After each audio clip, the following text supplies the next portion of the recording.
I was on my way to work, stuck in the usual traffic, listening to the radio, when I glanced out of the window and suddenly saw my life going the other way, sitting on the back of a lorry. I recognised it immediately. Even though I still hadn't lived most of it, it was definitely my life, and it was heading out of town, going against the grain of the morning rush hour. It's not the kind of life you can easily mistake. I'd been planning it for years. I knew it was mine from the shape of it, the wealth of opportunities in it, from the twinkle in its eye. It was my life, no doubt about it. My blood ran cold. I was gripped by panic. My life, I thought. It's been stolen by unscrupulous thieves. They've hijacked it. They'll probably respray it and sell it abroad to some rich, bored nobody who's wanted an interesting life for years. Not, I hasten to add, that my life was interesting. At least not at that time. On the contrary, it was very dull and routine. But the life ahead of me, my new life as an international traveller, a world-renowned wit and raconteur, as a film star, a best-selling novelist, philanthropist, lover of beautiful women and family man, was a good one. And now it was fading from sight in my rear-view mirror. I couldn't just let it disappear like that. I could be late for one day. This was more important. A life was at stake. Mine.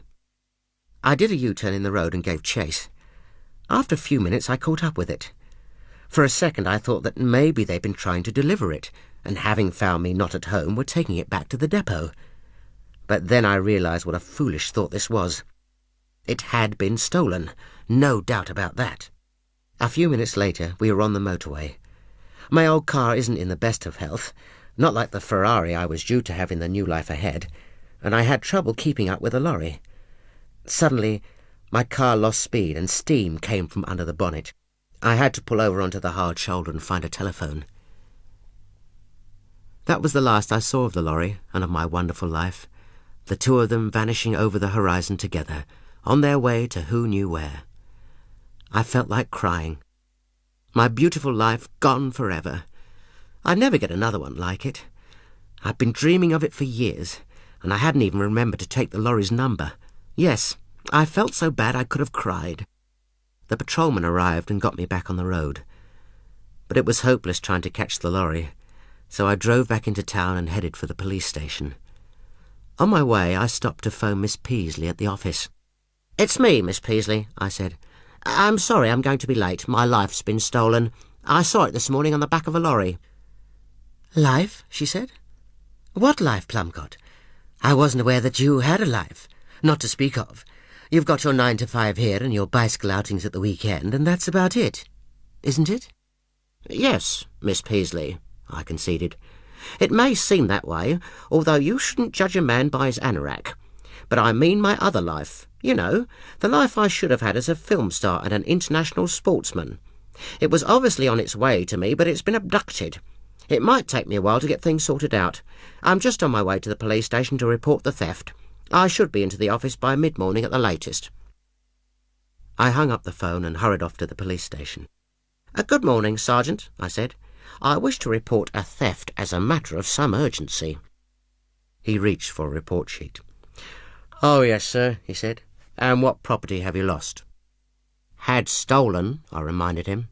"Someone has stolen my life. I saw it this morning on a lorry. I tried to give chase but lost it on the motorway." "Your life, you say, sir? Someone's stolen your life? Are you sure you're not making this up, sir?" "I know it sounds far-fetched," I said, "but it's true. A whole life. It's been taken from right under my nose." "You'd better give us a full description then, sir, if you would. Now, this life of yours, exactly what did it look like?" It took me 20 minutes to describe it all to him. The beauty of it, its depth, dimension, eventfulness. I told him about the deeds of heroism, the acts of charity, of the great loves, the life-saving inventions, the feats of superhuman endurance, the fame, the acclaim, the popularity, the dignified and painless end, the National Day of Mourning, the monument in St. Paul's. And then I told him how all my hair began to grow back and cover up the thin bit. When he had written it all down, the sergeant looked up from his notes and nodded. "Yes, I can see now, sir, why someone would wish to get their hands on a life like that. Why, to hear you describe this life of yours, sir, it makes me wish I had one like it myself. But Wouldn't you have been better keeping a valuable life like that under lock and key and under constant surveillance? Or putting it in a bank vault? It wasn't that easy, I explained. I didn't know it existed outside the realms of imagination. It was only this morning that I realised my life had a life, and now it's been stolen. That's the trouble these days, you see. Your life's not your own. Well, we have a full description, sir. It doesn't look like the sort of life you can hide for long. As soon as it appears in public, we'll move in. Thank you, I said. Thank you very much. One thing, though, sir, he added as I turned to go. Do you have any proof of ownership? Proof of ownership? The breath went from my body. Yes. Are you able to establish beyond doubt, sir, that this magnificent life is indeed yours? But of course it's mine. Who else has reported a life missing? Well, nobody as yet, sir, but if you did have a receipt, it could go some way. Of course I don't have a receipt, I snapped. I've worked for and dreamed of this life for years. I wanted a life like it all my life. I can assure you it's mine and no one else's. I was born for a life like it. You ask my mother. The sergeant had to reluctantly admit that this more or less clinched it. And as there was nothing else to be done just then, I left my address and phone number and went into work. So you got here at last, Plumcott, Miss Peasley said as I arrived. Any sign of that life of yours? They're on the case, I told her. They're watching all the airports. They expect to have news very soon. Well, it certainly is time you got a life, Plumcott, she said. Even half a life will be better than that old threadbare thing you go around in now. It looks like you got it out of a jumble sale. And off she went to the sandwich shop. But I'd show her. I'd show them all, just as soon as I got my life. The next few days were a time of great stress and anxiety. At first, I rang the police station every few hours, but they said they'd call as soon as they heard anything.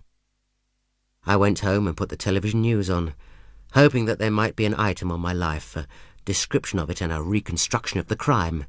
But no, there was no mention of it at all. I presume the police had issued a media blackout, so as not to cause wholesale panic amongst the public by telling them that life stealers were on the loose. The next week there was still no news, nor the week after.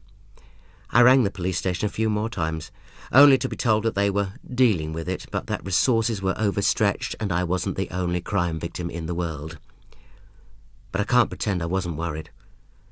What if they never recovered my life? What if it had already left the country and was being dismantled and sold off in job lots? But then I got a phone call from the police station. "Mr. Plumcott," he said, "can you come over, sir, to identify some property? We've recently recovered several stolen items in a raid on a local warehouse, sir, and have reason to believe that your life may be among them." "I'll be round immediately," I said. When I arrived at the police station, the sergeant took me into a large room packed high with stolen property. He drew my attention to a wooden pallet covered with a tarpaulin. "Under there, sir," he said, "if you'd care to take a look." I stepped forward and pulled the tarpaulin back. Imagine my disappointment. It was a poor and shabby life, not mine at all.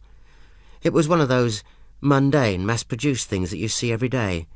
It was a stand-in-line life, a making-ends-meet life, a check-in-the-post small overdraft life, full of headaches and migraines, crying babies and squabbling kids, small happiness and big woes.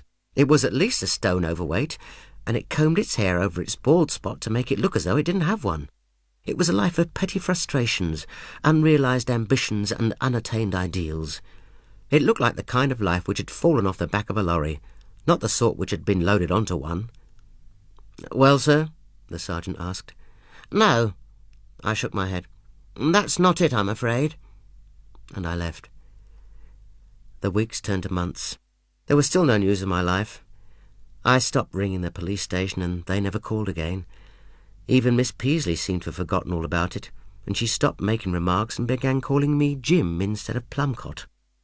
It was a bad period for me, to have had the life you wanted almost within your grasp and then for it to vanish up the motorway and disappear forever. I had to go for counselling. "You're having a lost-life crisis," the counsellor told me. "It's like a midlife crisis, only you've lost yours. You just have to resign yourself to being a mediocrity." So my life without a life went on, and that could have been the end of the matter. But then I saw it again.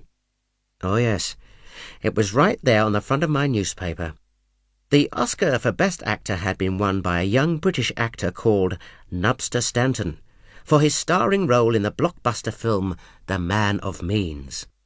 As well as starring in the film, he also directed it, composed the music, and built all the sets with his own carpentry tools. He scooped every award apart from the leading lady one, which went to his partner, the beautiful and intelligent Turg Munch, for her portrayal of the doomed model whose career is tragically ruined when she grows an extra leg after being infected with an alien virus. It took a second for the penny to drop, but when it did, I leapt to my feet. "My life! Nubster Stanton has got my life! Look!" I cried to Miss Peasley. "Look! Nubster Stanton, he's got my life! Don't you see? Wealth, fame, acclaim, genius, they're mine! They were all the things on the back of that lorry. It's my life and he's stolen it." "And that's my life," Miss Peasley said. "Turk has stolen my life. Rich, famous and beautiful. That should be me." "I'm going to find a good lawyer," I said, and I did. He sent the following letter to Nubster Stanton on my behalf. "Dear Mr. Stanton, my client, J. Rubichuk Plumcott, has reason to believe that you may be in receipt of a stolen life, which by right should belong to him. While we are sure you came upon this life quite unaware that it had already been spoken for, we nevertheless feel that morally it belongs to my client, who will appreciate its return at your earliest convenience. Yours sincerely, B. Spoonhandle, Solicitor." We sent the letter to his agent, but received no reply. While we were waiting for the return of our lives, Miss Peasley and I got married and started a family. She's no Turk Munch, but in some ways Miss Peasley is far more attractive. Whilst Turk Munch may be up there on the silver screen, Miss Peasley is right here on the sofa. I've been waiting some years now for Nubster Stanton to do the decent thing and to return my life, because if he's got my life, I must have his. I wonder if he ever thinks about that. By rights, he should be married to Miss Peasley, not me. But I'm afraid he's disappointed me. He's not the man I thought. As our son is growing up now, I felt he was old enough to know a few things.